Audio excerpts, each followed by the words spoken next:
निशा और दिशा दोनों जुड़वा बहनें आज बहुत खुश थी। उनका बचपन का सपना पूरा होने जा रहा था। निशा, हम हमेशा से यही चाहते थे कि हमारी शादी एक ही दिन हो, पर हम एक ही घर में शादी होकर जाएंगे ये हमने कभी नहीं सोचा था। हाँ दिशा, तुम्हें पता है हमारी शादी के सारे फंक्शन एक ही दिन होंगे। हमारी हल्दी की रस्म एक साथ होगी। निशा, दिशा, जल्दी से तैयार हो जाओ, तुम्हारी हल्दी की रस्म का समय हो रहा है। दादी माँ बाहर बुला रही हैं। सबसे पहले माँ दुर्गा की पूजा आरती करनी है, उसके बाद तुम्हारी हल्दी की रस्म शुरू होगी। ठीक है माँ, हम दोनों अभी तैयार हो जाते हैं। सब मेहमान आ गए क्या? हाँ बेटा, सब मेहमान आ गए, इसीलिए तुम्हारा इंतजार हो रहा है। पता नहीं अंजलि, सौम्या, राधिका कहाँ रह गई? उन्होंने तो कहा था कि वो हमारी हल्दी की रस्म में आएंगी। निशा, तूने राधिका को क्यों बुला लिया? तुझे पता है ना कि वो तेरे से ठीक से बात नहीं करती है। मुझे उसका नेचर पसंद नहीं है। बाकी सबको बुला लेती, मैंने भी अपनी बहुत खास दोस्तों को ही बुलाया है, सबको नहीं बुलाया। राधिका का आना मुझे बिल्कुल अच्छा नहीं लग रहा। चलो कोई बात नहीं ना, बुला लिया तो इसमें कोई हर्ज भी नहीं है। शादी का फंक्शन है, सहेलियों को बुलाना सही रहता है। माँ, मैंने उसे बुलाया नहीं था। मैं जब सबको इनवाइट कर रही थी तभी राधिका ने कहा कि मैं भी तुम्हारी हल्दी के फंक्शन में आना चाहती हूँ, मुझे नहीं बुलाओगी क्या? तो मैंने कहा जब खुद मुंह से कह रही है कि, तो मैंने बोल दिया कि आ जाना, पर मुझे नहीं लगता वो आएगी। वो बहुत घमंडी है, अमीर खानदान की लड़की है ना, उसमें बहुत घमंड है अपनी अमीरी का। निशा, दिशा, जल्दी से तैयार होकर आ जाओ, तुम्हारी सभी सहेलियां आ गई हैं। तुम्हारी दादी आवाज लगा रही है, मैं जा रही हूँ, तुम फटाफट से आ जाओ। निशा और दिशा दोनों पीले रंग के कपड़े पहनकर तैयार हो जाती हैं। दोनों जैसे ही बाहर आंगन में जाती हैं, दोनों देखती हैं कि उनकी सभी सहेलियां भी आ चुकी हैं, जिनमें राधिका भी है। मुझे पता था ये जरूर आने वाली है, मुझे तो इसे देखकर बहुत गुस्सा आता है। चल छोड़ ना, हमारी हल्दी की रस्म है, इसके चक्कर में अपना मूड खराब मत कर प्लीज।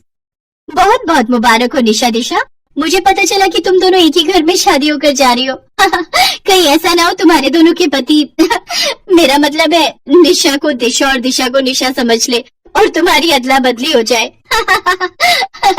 ये बेवकूफी वाला मजाक तुम्हें अभी करना था क्या? तुम इसीलिए आई हो? अरे कोई बात नहीं दिशा, वो हमारी मेहमान है। चलो दादी माँ बुला रही है, हम माँ दुर्गा की पूजा कर लेते हैं। आओ बच्चों, माँ दुर्गा का आशीर्वाद लो। उनके आशीर्वाद से सारे दुख दूर हो जाते हैं और सारे काम सफल हो जाते हैं। माँ दुर्गा से प्रार्थना करो कि तुम्हारी शादी सुख शांति से संपन्न हो जाए। ये देखो, ये हल्दी तुम्हें लगेगी। निशा दिशा के घर में माँ दुर्गा की बहुत पूजा होती थी। उनका अलग से छोटा मंदिर भी बनाया हुआ था। निशा दिशा माँ दुर्गा को प्रणाम करती हैं और उनका आशीर्वाद लेती हैं। उधर राधिका के मन में कुछ और चल रहा था। जितनी मर्जी माँ दुर्गा की पूजा कर लो, तुम्हारी हल्दी की रस्म तो मैं ठीक से पूरी होने ही नहीं दूंगी।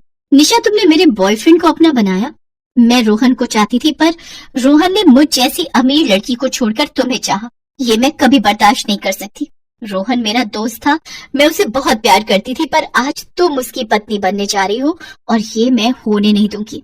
मैं हल्दी में एक ऐसी चीज मिला दूंगी कि तुम्हारे पूरे शरीर पर एलर्जी हो जाएगी। ऐसी खतरनाक एलर्जी कि तुम दोनों शादी के मंडप में बैठने लायक भी नहीं रहोगी। राधिका सबकी नजरें बचाकर हल्दी में एलर्जी करने वाला एक पदार्थ मिला देती है। उसे लग रहा था कि वो अपनी धूर्त योजना में सफल हो गई है, पर ऐसा नहीं था। सब लोग हल्दी की रस्म के लिए गाना बजाना कर रहे थे, तभी निशा दिशा की माँ उनके पास आती है। बच्चों, हल्दी से पहले अपने माथे और हाथ पैरों पर ये थोड़ा सा तेल लगा लो। ये दुर्गा माँ का आशीर्वाद है, इससे तुम्हारे रंग रूप में और निखार आएगा। ठीक है माँ, निखार तो तब आएगा जब ये दोनों खुजली से बचेंगी। चल राधिका, हम सब डांस करते हैं, देख ढोलक बज रही है। निशा और दिशा को हल्दी लगनी शुरू हो गई है। हाँ हाँ, हमारी प्यारी सहेलियों की शादी है, हल्दी की रस्म है, तो मैं आज खूब नाचूंगी। मुझे समझ नहीं आ रहा ये राधिका आज इतनी खुश क्यों है, वरना ये तो हमसे बहुत नफरत करती है। अच्छा है ना, सुधर गई। अब अच्छी बात है, हमारी हल्दी की रस्म में यही रौनक लगा रही है। निशा और दिशा ने वो तेल लगा लिया और हल्दी की रस्म शुरू हो गई। राधिका देखती है कि निशा और दिशा पर तो उस एलर्जी वाले पदार्थ का कोई असर ही नहीं हो रहा जो उसने हल्दी में मिलाया था। वो दोनों तो आराम से बैठी हुई थी। ये कैसे हो सकता है? मैंने तो इतना महंगा एलर्जी करने वाला लिक्विड खरीदा था, इसका असर इन पर क्यों नहीं हुआ? ये दोनों तो आराम से बैठी हैं। अम्मा जी, मैंने मंदिर में एक बर्तन में तेल रखा था जो निशा दिशा को अभी हल्दी के साथ लगाना है, पर वो मंदिर में रखा ही नहीं है। पता नहीं कहाँ गया वो बर्तन। आपने कहीं देखा तो नहीं? नहीं बहू, मैंने तो नहीं देखा। माँ वो तेल आप ही तो हमें देकर गए थे, हमने वो तेल लगा लिया। आपने ही तो कहा था कि वो तेल दुर्गा माँ का आशीर्वाद है। मैं कौन सा तेल लेकर आई थी बेटा, मैं तो बहुत देर से वो बर्तन ढूंढ रही थी। माँ अभी थोड़ी देर पहले जब हल्दी की रस्म शुरू होनी थी तभी तो आप देकर गई थी। ये रहा वो बर्तन। ये कैसे हो सकता है, ये बर्तन मंदिर से मैं नहीं लाई तो फिर मेरे रूप में? इसका मतलब आज हल्दी की रस्म में माँ दुर्गा तुम दोनों को आशीर्वाद देकर गई है। बच्चों, ये तुम दोनों के लिए बहुत सौभाग्य की बात है। आज माँ दुर्गा खुद तुम्हें अपना आशीर्वाद देने आई थी। जीते रहो मेरी बच्चियों, माँ दुर्गा तुम दोनों को अपने हाथों से तेल देकर गई है। तुम दोनों बहुत भाग्यशाली हो, अब उनका आशीर्वाद तुम दोनों को प्राप्त हो गया है। देखना अब ये शादी भी बिना किसी रुकावट के संपन्न होगी उनके आशीर्वाद के साथ। राधिका घबरा जाती है और मन ही मन माँ दुर्गा से क्षमा मांगती है। माँ दुर्गा मुझे माफ कर दो, मुझसे बहुत बड़ी भूल हो गई है। मैं अब कभी भी किसी से नफरत नहीं करूंगी। मुझे पता है मैंने नफरत में आकर आज निशा और दिशा को नुकसान पहुंचाना चाहा, पर आपने अपनी शक्ति से उस लिक्विड के असर को खत्म कर दिया जिससे निशा दिशा के शरीर पर एलर्जी हो सकती थी। मुझे माफ कर दो माँ, अब मैं ऐसा कभी नहीं करूंगी। राधिका की आंखों में पश्चाताप के आंसू थे। भगवान उन्हें स्वयं ही क्षमा कर देते हैं जिन्हें अपनी भूल का एहसास होता है। राधिका सबके साथ हंसी खुशी हल्दी की रस्म पूरी करती है। राधिका के बदलते व्यवहार को देखकर निशा दिशा भी बहुत खुश थी और फिर माँ दुर्गा के आशीर्वाद से खूब धूमधाम से निशा दिशा दोनों जुड़वा बहनों की शादी संपन्न होती है।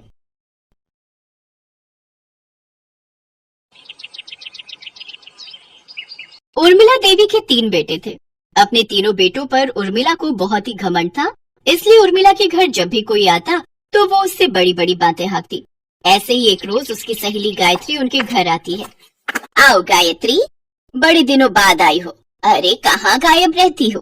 क्या करूं उर्मिला, बच्चों की जिम्मेदारियां ही कुछ ऐसी होती हैं। अगले महीने मेरे बड़े बेटे की शादी है तो उसी की शादी की तैयारियों में लगी हुई हूँ। तुझे उसकी शादी का कार्ड देने आई थी। क्या?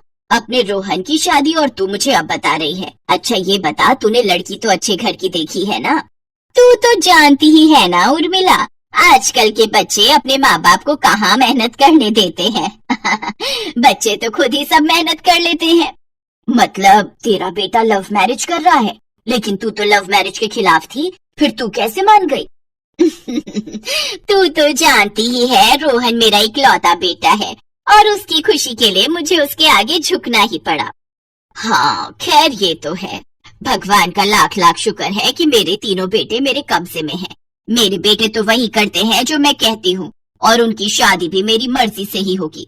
और पता है मैंने तो सोच भी रखा है, मेरा सबसे बड़ा बेटा सरकारी नौकरी करता है, इसलिए दहेज में पूरी 40 लाख लूंगी। उससे छोटा बेटा खुद का बिजनेस कर रहा है लेकिन अभी इतना सक्सेसफुल नहीं है, इसलिए उसकी शादी में 30 लाख। और सबसे छोटा बेटा प्राइवेट नौकरी में है, इसलिए उसकी शादी में 20 लाख लूंगी। हाँ। गायत्री उर्मिला का घमंड और उसकी बातों से दुखी हो जाती है और शादी का कार्ड देकर वहाँ से चली जाती है। इधर उर्मिला भी बड़े ही गुरूर के साथ अपने कमरे में सोने चली जाती है, लेकिन उधर उसके तीनों बेटों के दिमाग में तो कुछ और ही चल रहा था। सुनील, अब हमें ही कुछ करना होगा। माँ ने तो बस कसम खा रखी है कि वो हमारी अरेंज मैरिज करवा कर ही रहेगी। हाँ मुझे भी, हाँ मुझे भी। वो तीनों अपनी माँ से इस बारे में बात करते हैं, लेकिन उर्मिला इसके लिए तैयार नहीं होती क्योंकि वो तीनों लड़कियां ही गरीब घर से थी। फिर एक रोज अपनी माँ के लाख मना करने के बावजूद भी वो तीनों लड़के अपनी पसंद की लड़कियों से कोर्ट मैरिज कर घर ले आते हैं। अपनी तीनों गरीब बहुओं को देख उर्मिला को अपने तीनों बेटों पर बहुत गुस्सा आता है और इस बात की खुंदक वो अपनी तीनों गरीब बहुओं पर निकालती है। ऐसे ही एक रोज जब वो सब खाने की टेबल पर बैठी होती हैं, तो उनकी सास उनसे कहती है, हाँ हाँ ठूस ठूस कर खाओ, वैसे भी तुम तीनों ने आज से पहले इतना अच्छा खाना तो कभी खाया नहीं होगा। माफ कीजिएगा माँ जी, छोटी मुँह बड़ी बात, लेकिन अगर हमने ये खाना बनाया है तो इसका मतलब तो यही हुआ ना कि हमने ये खाना पहले खाया भी है, तभी से बना पाए हैं। इसीलिए तो मैं गरीब लड़कियों को बहू बनाने के सख्त खिलाफ थी, क्योंकि गरीब घर की लड़कियां अपनी औकात से बढ़कर बोलती हैं। मुझे नहीं खाना तुम्हारा ये खाना। उर्मिला गुस्से में अपने कमरे में चली जाती है। अरे माँ जी ने तो खाना खाया ही नहीं, मैं अभी उनके कमरे में देकर आती हूँ। नैना खाना लेकर उर्मिला के कमरे में जाती है, लेकिन वो खाना खाने से मना कर देती है।